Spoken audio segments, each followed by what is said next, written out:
Welcome to another episode of Science Like Me. Today we have the pleasure of speaking with Courtney Paquette.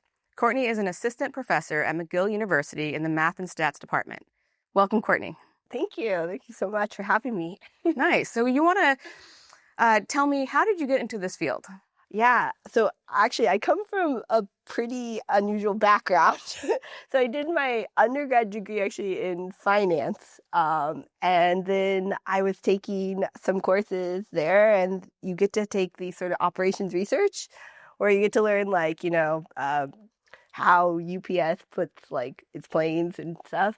And so you had to learn optimization. And I was like, I wanted to learn more about it. So I ended up taking more courses which are geared towards sort of the applied math stuff.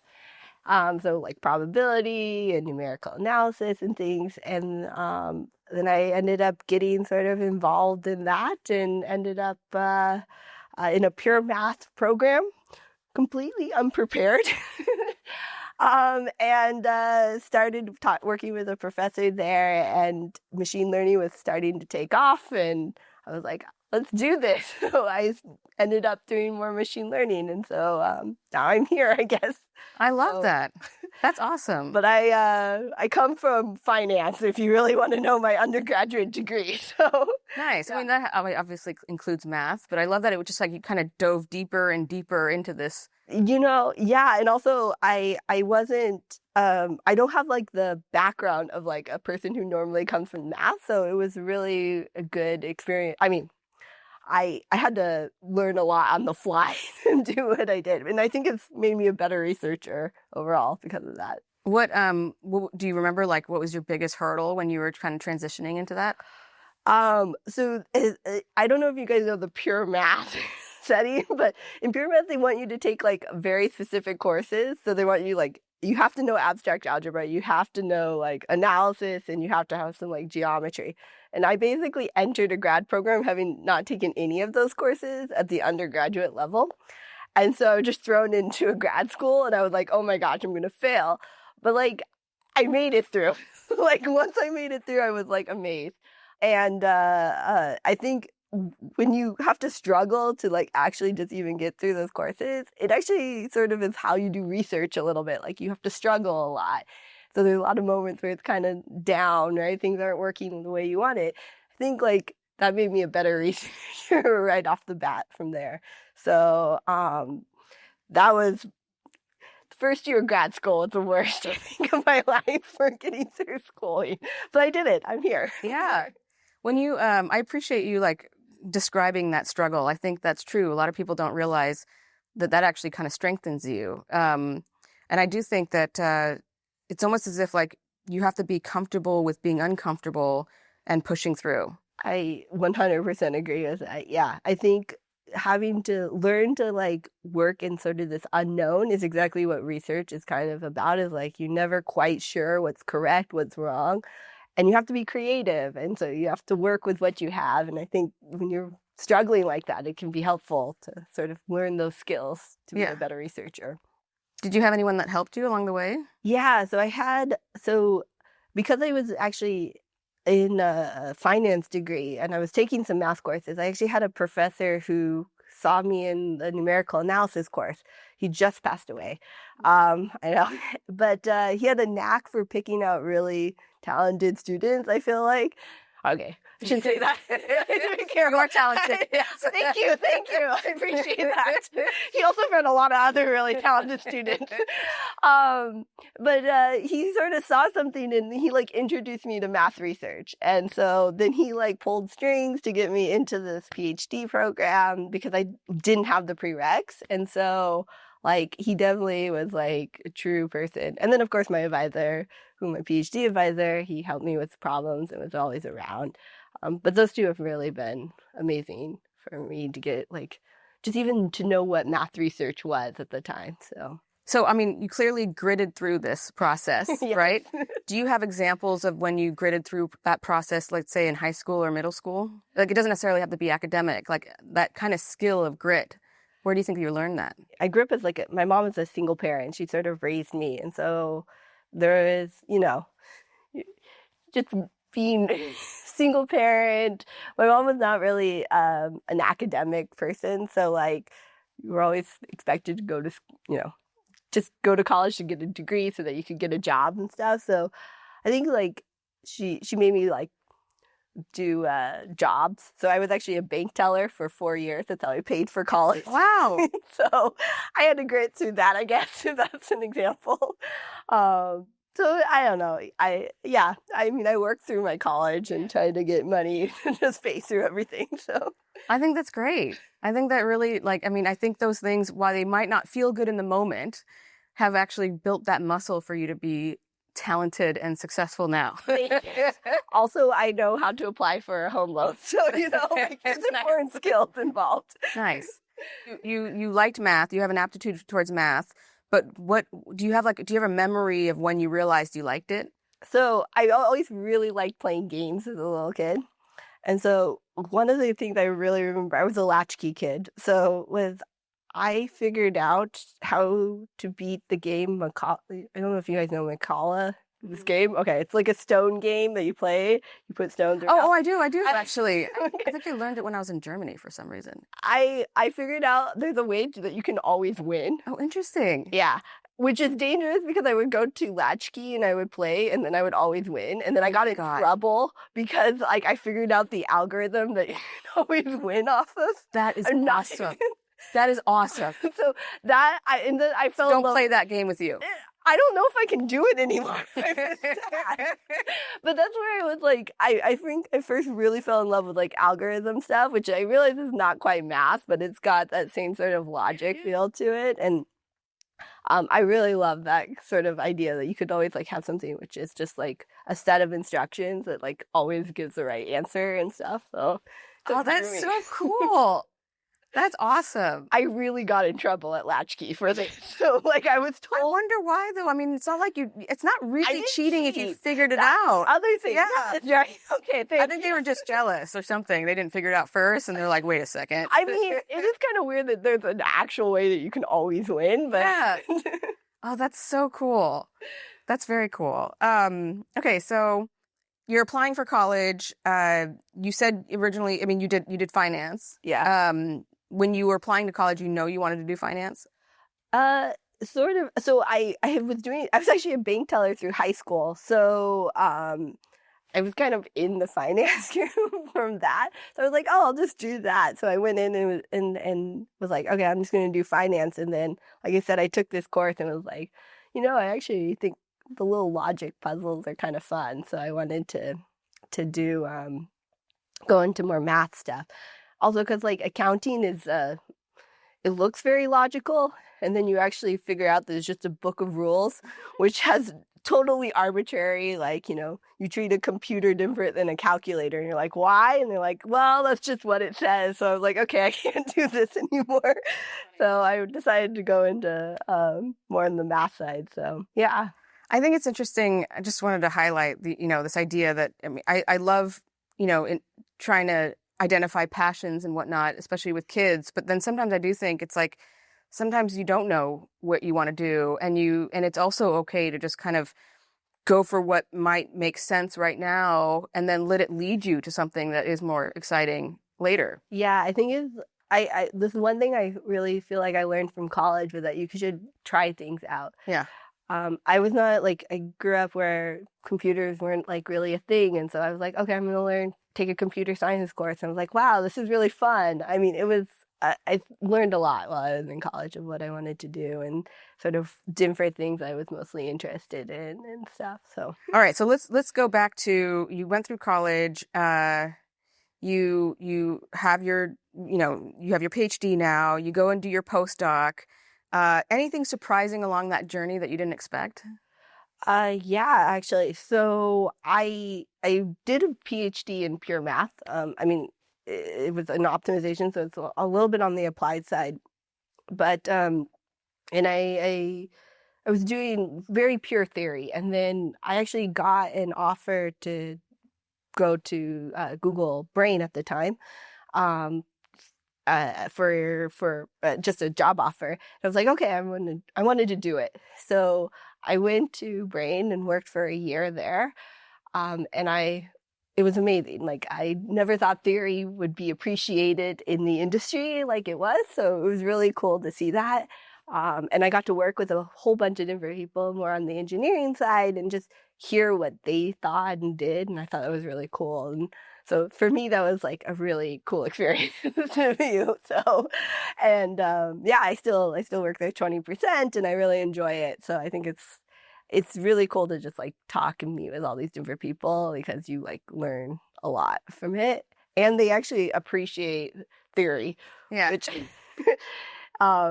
you don't think of it from the industry companies, but they actually do. That's cool. Awesome. Do you know some of the practical applications that have come from this theory? A lot of it is trying to understand sort of like the phenomenon that you see in sort of deep learning or now in the LLM literature and stuff, to try to understand sort of like what phenomenons, like what can explain that phenomenon. But more recently, because of the sizes of these really large models that we see in LLMs, I think theory is starting to become even more important because you can't just try out a bunch of stuff. Like, you can't just like go out there and like train it and run like 18 different tests. It's just too big. Like, you only get one shot at training now. So it becomes more and more important from the theory point of view to actually like say like, hey, you should steer towards this understanding because theory sort of suggests that this might be a good approach. So that's been sort of how my theory has been more influential. And I think it's going to be more influential going forward just because the sizes of these things are getting so big that you need the theory to actually direct you a little bit to what is actually even reasonable to test out nowadays. So it's pretty cool. Yeah, it is cool. You know, it reminds me of, you know, I tell the students that I work with, because I usually work with K through 12 kids, right? Back in my day, when I did a neural network, I had to translate this math into this program, into this code, and it would take 7 or 8 hours to compile just to figure out if you're right. Yeah. You know, and nowadays you have Python, you have this library, and it takes a minute. You don't know how easy you have it, you know? But I do find that it's interesting that it's almost coming back full circle.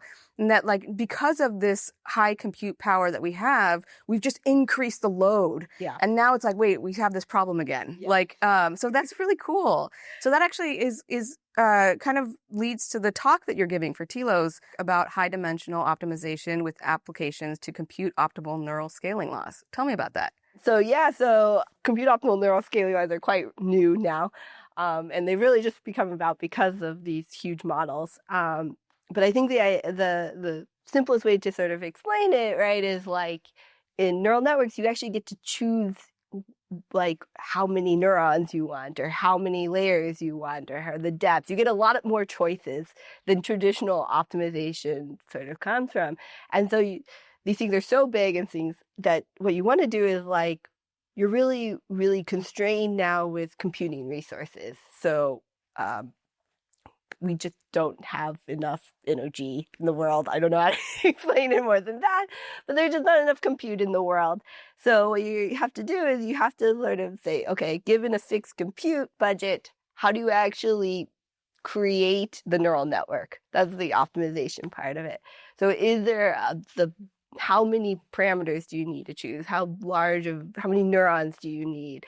So that you actually produce the best answer without it wasting energy, wasting sort of resources and stuff like that. So that's what I'm going to be talking about. And there's not a lot of theory involved in this. So I will talk mostly about the theory side and what we know so far. But like most of it, the work has been done empirically. And people are really, really interested in this because if you can save in compute, you can save a lot of money, which translates from energy. So it's a big deal if you can do this correctly. Is there anything that has surprised you in this research that you didn't anticipate? Like, wow, this actually makes things a lot smoother. So yeah, actually. So the one thing that's surprising, so the stuff that I work on and the things that the techniques that I will use aren't really from traditional optimization theory. So they come from high dimensional probability. People now statistical physics side. And so there's actually already a bunch of theory built up. It's just like not from the traditional math. It's more from like probability or more from physics, and that has made it a lot easier to do. You just have to apply the techniques to sort of the neural network structures that we actually have. Nice. So, yeah, physicists have now decided that machine learning is theirs because they won a Nobel Prize in it. So they're excited. They've taken over machine learning. They think it's theirs. That's funny. That's pretty cool, though. There's a couple of directions I want to go into. One is like where you think the future of this is going. Like, what are you excited about, looking forward to? And then the other one is more of a general kind of like just out of curiosity, your perspective of the fear that people have in AI. Is that something that you think is more science fiction, or is there a reality to it? Or maybe some of it's science fiction, some of it's reality? Yeah, so the thing which I'm most looking forward to is so sort of what I really want to do. I really, really want to do is redesign sort of the way we analyze optimization algorithms. So the way we currently do it is like basically from like the 1950s. And we use the same thing, but the same techniques. The problem with those techniques is basically that they have no like reality. Like you go and run them and like your algorithm always does better, or all the algorithms are exactly the same, but we only like use a few of them in practice. So what I'm really excited about is sort of like redesigning how we approach optimization algorithm theory and like figuring out, is there a better way that can actually work and explain what's actually happening in practice? And then work with the engineers to really understand what they're actually doing. So that's sort of what I'm most excited about. I really want to change, like, I realize it sounds crazy, but I really want to change like how we analyze these algorithms in machine learning. It's like super old school, and like it's just not, they don't have any reality anymore. Like they don't tell you what's happening, and like when you actually go and run the actual thing. So I feel like the thing that sparked you as a child has like come through your entire journey. You're trying to like game the system and to make it better, and it's amazing. Well, also I always find like, okay, I don't know, so I never really learned like the classic like progression in mathematics. But like when you take like a numerical analysis course, it's always these cool little tricks like that that you have to use, because you can't actually just like take like an inverse of a matrix, okay? And I always think that that's really cool. Yeah, that's the fun part of it, like being creative and thinking outside of the box to make this algorithm actually work correctly, and then explaining why it actually works correctly. So I think people underestimate math as like, I mean, it's counterintuitive, but it's meant to make things easier. I mean, at the end of the day, yeah. you know? Or I also think people underestimate math in the sense of how much creativity there actually is in it. Like, yeah. It feels like it's like there's just like, okay, someone tells you this is the procedure to do, you know, how to multiply two numbers together. But that's actually not true. There's a lot of creativity. You have to really think outside the box a lot of times. And I think it's most present in like numerical analysis type stuff. Because the algorithms, you can't really use a lot of the pure theory. Yeah. You actually have to talk to the engineer, or you have to know what does your hardware look like so that you can actually run the thing. I think it's really cool. I think that is cool. What if like if you had unlimited resources, which I guess would not, wouldn't have to worry about the compute optimal neural scaling law as part of it. But if you did have unlimited resources, what would you want to dive into looking in? And the thing I would actually love to do, which it seems kind of weird, but I think it's super cool, is that we're right now at the point where like the LMs can kind of almost do reasoning and mathematical, like create proofs and things. I would love to make it a little bit more formal and like see if you can actually make that work. Oh, cool. I think that would be a fun project. Yeah. Not that I know nothing about it, but I think it would be really cool too. It could work. Yeah, that would be amazing. It would make our lives a lot easier. Yeah. I mean, we'd solve so many problems with that. Potentially. Or you create problems too. Which leads to, do people's fear of AI, is that grounded in science fiction or reality? You know, it's a little bit hard. I sort of think we've seen a huge amount of progress in it, but I don't think it's as good as people think it is. Some of that at the moment. I think we're still sort of really at the beginning. And I think probably in the end, it will end up being something akin to like a computer, in terms of how it revolutionized like how we actually work and use it. I'm not in, but I don't know. I actually don't know the answer to it. But I don't think we're like, people make it out to be like, oh my gosh, they're going to take over the world in the next like year. We're probably not there yet. Yeah, I agree. I think it's their imagination is a little bit more advanced than what it's actually is. Yeah, I mean, it has been, the progress has been incredible. I mean, there's no denying that, but I don't think it's going to like completely remove all jobs in the world.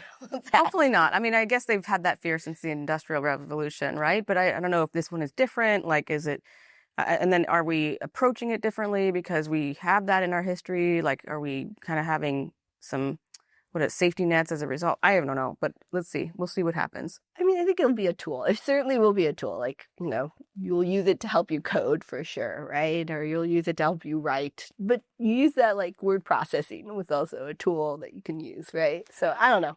Probably be something like that. But we'll see. It's going to be amazing. Yeah, I think so too. I'm excited for it. I think my last question would be, what advice would you give your college self? So if I had to give any advice, I would say to myself, first of all, to just go out and experience and try different courses. I mean, I did it sort of late. Like, for instance, I only took a couple of computer science courses and it was only at the very end. And I think if I had taken it a little bit earlier and I wasn't so afraid of the fact that I had never coded before in my life before I took one, I would have actually probably gone into CS, right? So I think it's like good to just try things and not be afraid. So I would tell myself, like, don't think that when you go into college that you have to be on a certain path, that you can really just explore and experience different fields, different areas, and just really find what you like and what you enjoy. Nice. I think that's what I would have said. Well, thank you again for coming. It's been a great conversation. Thank you.